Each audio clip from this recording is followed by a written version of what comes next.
everybody, how are you guys doing? Day number 8. I can't hardly do my fingers right. Anyway, day number 8. How's everybody doing? It's been a long week for me so far. This morning I had to get up early and go to the dentist because I had a consultation for 2 root canals. I'm not looking forward to that. I mean, I'm looking forward to not being in pain and having to take medicine all the time for pain, but so I'm looking forward to that, but I'm not looking forward to actually getting it done. So anyway, that's what's going on with me. Today is day number 8 of our advent calendars and our story. I went ahead and searched where number 8 was because I always forget. So I found it, and it is a jack-o'-lantern, and it says, "Why was the jack-o'-lantern so scared? Because it had no guts." That's me. I get scared very, very easily. So today, I am going to tell the story of Charles Henry Becker, King of Forgers, the greatest forger of the 1800s. I can't talk today, so probably going to be having to do a lot of editing when I start to read these. I'm getting all these stories from, it's called Historical Crime Detective, and it's under, what is it under?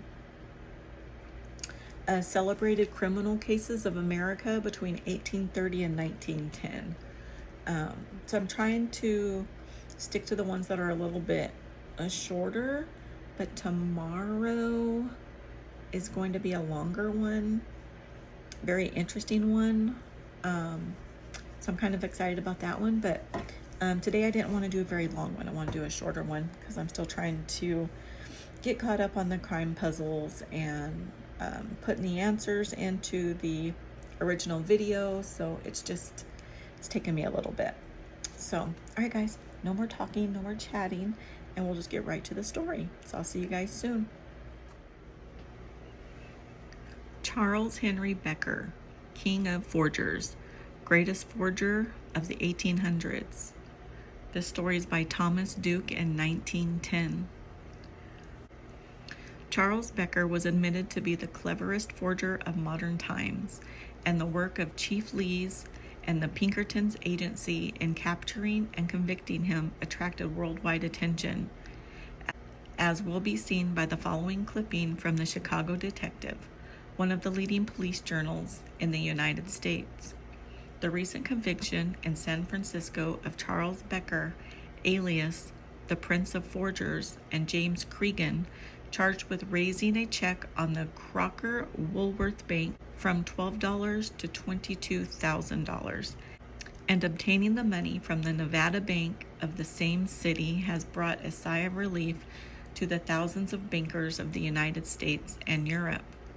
The imprisonment of Becker disposes effectually of the cleverest bank swindler of modern times, and he is undoubtedly the ablest man intellectually who ever adapted forgery as a profession.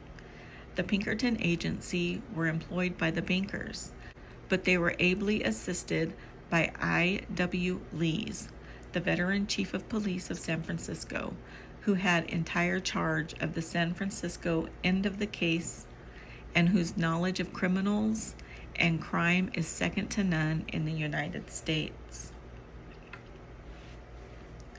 The first record we have of Becker is when Joseph Chapman, Little Joe Elliott, and he burglarized the Third National Bank in Baltimore in 1872. The Chapman and Elliott brokerage office was opened on the floor over the bank, and they tunneled through the floor and drilled the vault. They then fled to Europe and committed forgeries throughout that country, obtaining about $50,000. They were captured in Smyrna, Turkey, tried before the English consular court, and sentenced to 3 years. They escaped, Elliot and Becker fleeing to London and deserting Chapman. Chapman's wife was the custodian of the savings of the trio, and suspecting that his companions would endeavor to obtain money from her, he telegraphed instructing her to give them nothing. It then became necessary to procure the money by strategy. On April 13, 1873, they drugged her, but she, having a heart disease, died, and they fled to New York, where Becker and Joe Riley passed a counterfeit check on the Union Trust Company for $64,000. They were arrested, but Becker was granted immunity for turning state's evidence, and Riley served a term in prison. Becker and his father-in-law, Clement Hearing, then forged an enormous amount of scrip of the Philadelphia and Reading Railroad. At this time, they were conducting a lithograph business in New York. Becker was convicted and served a term for this crime. In 1881, Becker was again arrested with his father-in-law for counterfeiting 1,000 franc notes on the Bank of France and served 10 years at Kings County Prison. When released, he took James Cregan as a middleman. They invaded every city in the country and left a long list of victims behind them. In Omaha, they defrauded 5 banks in one day. In 1894, Becker, Cregan, and Frank Seaver, alias Dean, made a trip to the Pacific coast, and it is estimated that they cleared $100,000.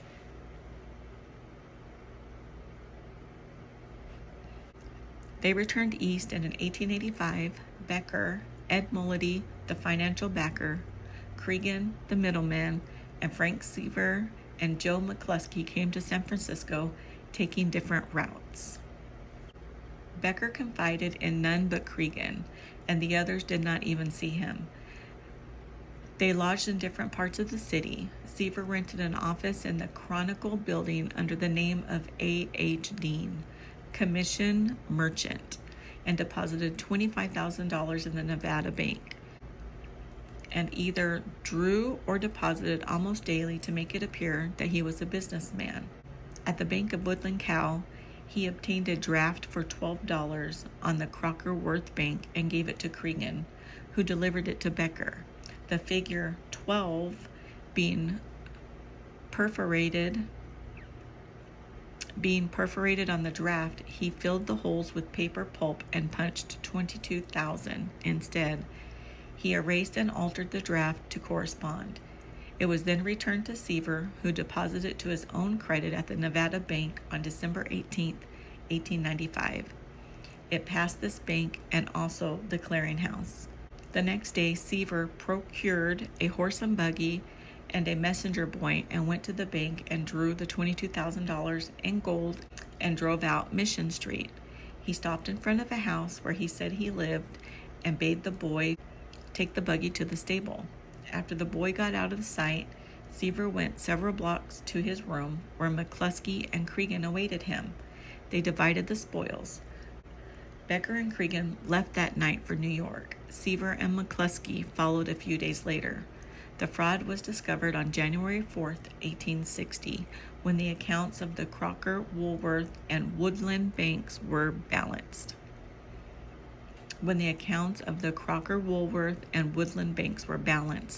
All bankers throughout the country were at once notified of the methods employed by the forgers, and a description of Seaver furnished. Chief Lees handled the San Francisco end of the case, and Pinkertons attended to the east shortly afterward. A. Anderson of the St. Paul National Bank stated that a man of the appearance of Seaver, alias Dean, had opened an account, and about the same time a man of McCluskey's appearance did the same thing in Minneapolis. Both men were arrested and brought to San Francisco in March of 1896. In the meantime, Becker and Cregan were under constant police surveillance in the east.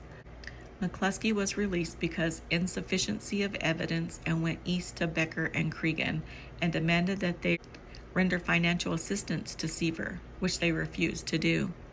Seaver then confessed, and on his testimony, with other evidence already gathered, Indictments were found against the other 3, and they were returned to San Francisco.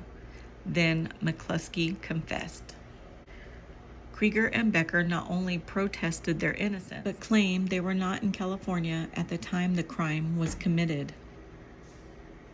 By the testimony of porters, conductors, hotel men, and others, Chief Lees and Pinkerton showed the jury the movements of these men from the time they left New York until they returned. They were found guilty on August 28, 1896, and sentenced to life imprisonment.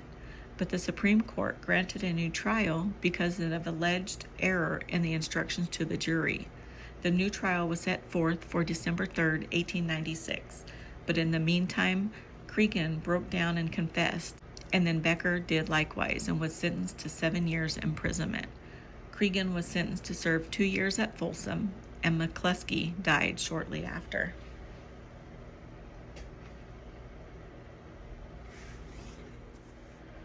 So what do you guys think about that story? I liked it. They're pretty dang good. Being able to do what they did to change these numbers on these checks and to be doing it in the 1800s. It's just crazy to me. I mean, now, I've known a couple of people that have changed amounts on the checks, but nothing like this, I know for our company checks, I always make sure that line is drawn in there, and I try to be very picky about it. I don't write personal checks, so I don't have to worry about it, but for here, I write checks on a daily basis. So, but yeah, that's crazy. That's a lot of money that they come out with. $64,000 that they did at one in New York in 1873. $50,000 in Turkey. That's just crazy. But they got away with it, and I don't know. It's just crazy. But it's funny because the last few stories that we've read, they're always getting to be retrialed because of, what did it say?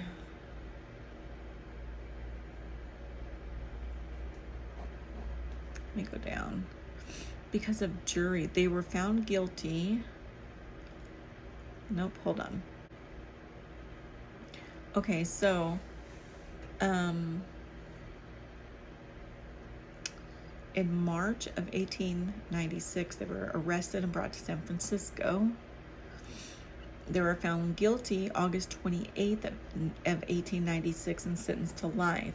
But the Supreme Court granted a new trial because of alleged error in instruction to the jury. So just like the last one, where they said, well, yes, he committed murder, but was it first degree or second degree? And this one, it doesn't really say how it was worded, what was wrong, just that there was an error with the instructions to the jury. So I don't know. It's crazy. They learn how to do all these little things for new trials, but always their outcome's the same, or at least in these stories they have been. So we'll see how it goes. All right, guys, that is it for story number 8. I already have the story picked out for tomorrow.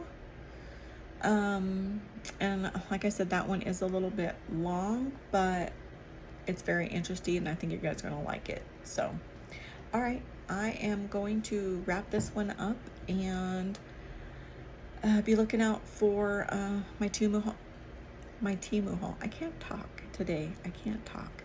All right, guys, I'll talk to you guys later. Thanks for watching.